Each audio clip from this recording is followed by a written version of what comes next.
married. We work together, we live together, we do most things together. That's a short form, but we're two individuals who are creative in different ways, so together we can make a lot of things happen. What are your names? Karen And Masato Nakada. Nakada.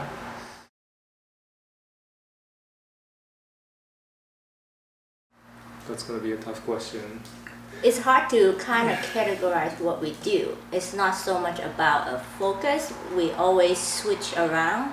I think flexible is the term we always go for. So the big umbrella would be branding. Yeah. But everything in the components switch from print to web to digital to social media. It can be big, it can be small. So to answer a question, we do all kinds of things. Yeah, I think we like year after year, like the scale changes. And we purposely, if we work on a web project, and then the next project we seek will be very print based. So we try to go like the opposite direction prior to the project, after the project.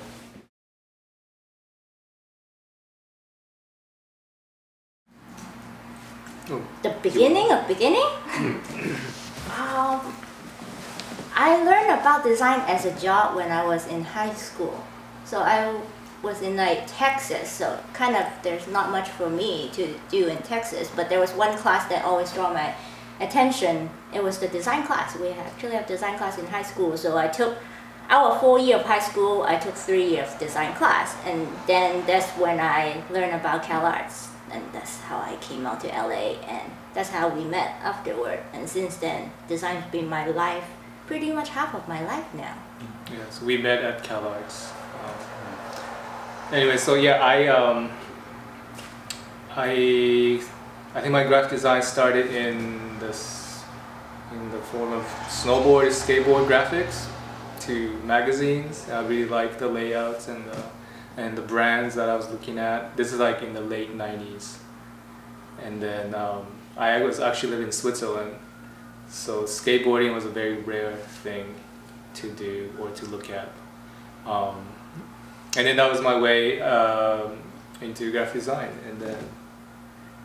And actually I started to do more graphic design in the US, in Boston.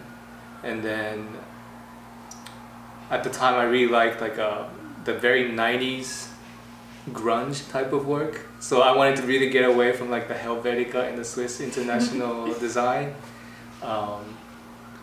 And now it's coming back to me, I feel like. Full circle. So that was also the influence of CalArts, probably, no?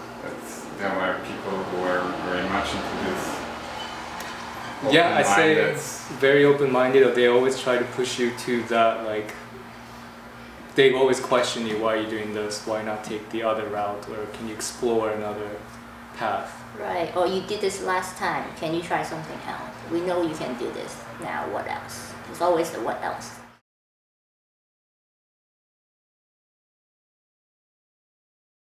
I think I became, after school I became less critical actually. I just like everything. And maybe you became the opposite. I think we are all more open-minded at the same time. So it's about let's try it. It's always let's try it. At the beginning, there's certain like expectation as like what is a designer? What should a designer do? What kind of job or company or like organization is the cool one to work with? And then eventually you realize when you work, you're like, there's the backstory, but there's also this like nuances of other people you meet along the way. That wasn't the like pedestal of the top of the company you want to work for, but you do find a lot of joy. So I think for us it's the open-mindedness now that we see a project, it will be from nobody or somebody you don't know, no one knows, and we might like to take a chance for a more interesting project now. I think often at school all you see is like presentation by designers about like culture, institution, projects and book design, and we're actually doing the opposite of that almost. We like to talk about the balance, especially when we teach when people do presentation, like a designer come as a visiting lecturer, they always want to show you the best of them, but we also want to talk to our student about like how do they get there, what's the process. They don't start out having this big shiny project or client. So we like to educate them. We still do a project that is like help to pay the rent, but what's the balance? I think a lot of people who just graduate struggle this like self-reflecting, why am I not there yet? Why is so and so getting this project? So for us, I think we come to term after all this year after school, it's okay to do both. It doesn't make you less of a designer or not as good of a designer. Mm-hmm. So we're at peace, I guess. We're at peace.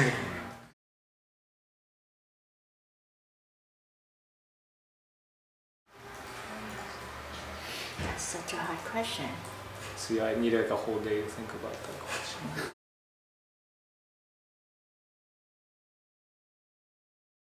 We learned from the beginning that we should collaborate, not in a 50-50 way.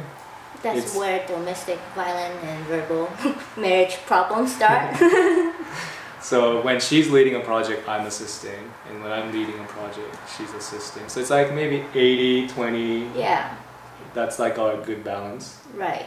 It's like a clear hierarchy, but the hierarchy is not like a static thing. Every project it changes based on who is good at this, who has more time to do this, who is more knowledgeable.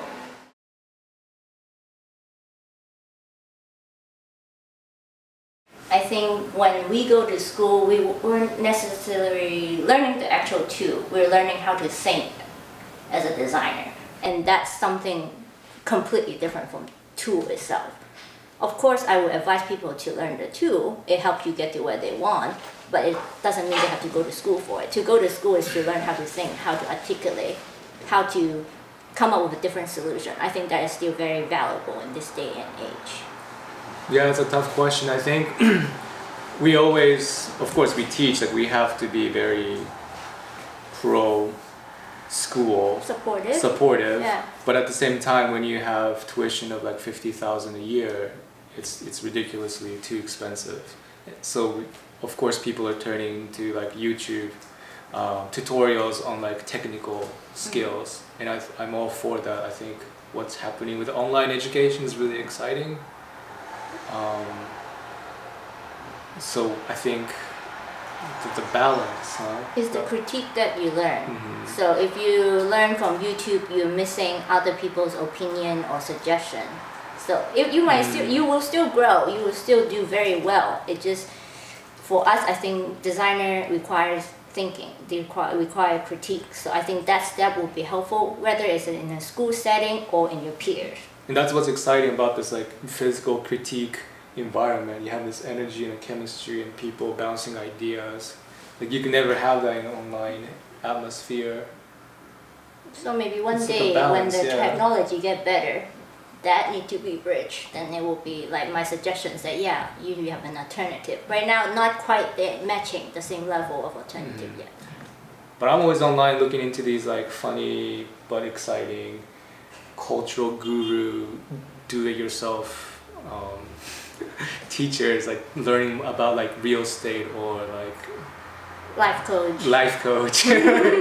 It's like just like listening to it, it's kind of fun.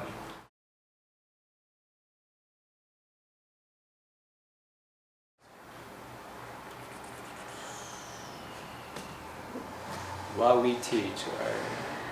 I think it's to get into each student with different methodology. Just because one person do better this way doesn't mean you will apply the same way of teaching to 20 of them. So if you have a class of 15, you probably have at least 5 ways to talk about the same thing. And it really catered to how the personality, how they receive information. I think that part is the more challenging, to at the beginning try to figure out which way works better for them and what are the other options that we should explore. Yeah, I think also students, or even I, appreciate more of like a short sprint workshop mode type of teaching rather than this like long-term, like entire semester of doing one project. You just lose the steam and you lose like the energy of it. So like it's really good to have like sprints and just like make and then look back and then critique and start to think.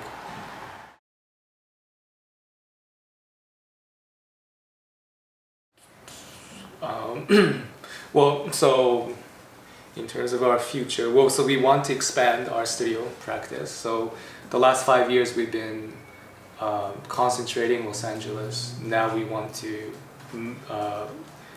go towards Japan and set up an office there and perhaps hopefully work with clients of Asia.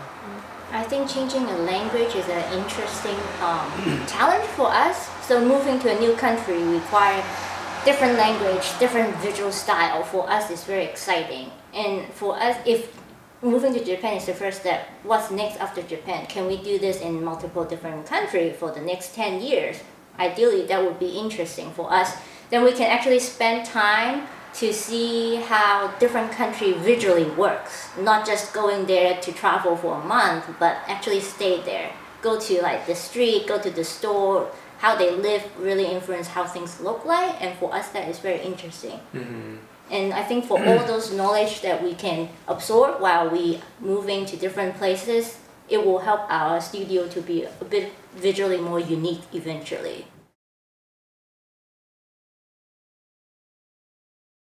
I think the good balance would be to keep the LA clients and then work in Japan, and that's our ambitious goal.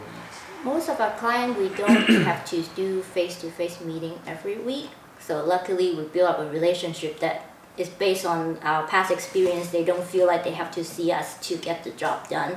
So that's why we waited 5 years to do this expansion, I think. If you just start out, that would be very difficult. It's so funny. Like we know these clients. I know they're somewhere in LA, but we never see them. And to it's like you get in the car, the traffic's terrible, so like it's gonna take a long time, like a lot of energy to even have a face-to-face meeting. So, it's very unique to LA, I think. Tacos. Mexican food, yeah. That's number one thing. Well, weather is nice. We miss the season, but when we go to a different country, maybe we just miss the sun. Never know.